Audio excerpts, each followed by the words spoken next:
अस्सलाम वालेकुम viewers, welcome back to my YouTube channel daily tips with अस्मा।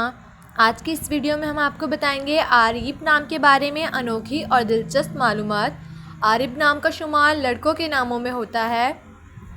आरिब एक इस्लामी नाम है। आरिब नाम की इब्तिदाई तारीख अरबी ज़बान से निकलती है। आरिब नाम के अफराद के लिए खुशकिस्मत नंबर 3 माना जाता है। माहिरीन के मुताबिक आरिब नाम के लड़के बहुत खामोश रहने वाले होते हैं। आरिब नाम का मतलब है पानी की नहर। आरिब नाम के लड़कों के लिए खुशकिस्मत दिनों में जुम्मा और हफ्ता का दिन शामिल है।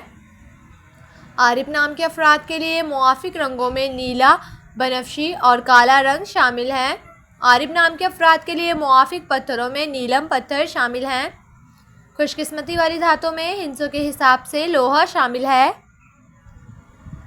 सो फ्रेंड्स, अगर आप अपने नाम का मतलब जानना चाहते हैं तो कमेंट बॉक्स में अपना नाम लिखें। इंशाअल्लाह हम आपके नाम की वीडियो ज़रूर बनाएंगे। Thanks for watching. अल्लाह हाफिज़।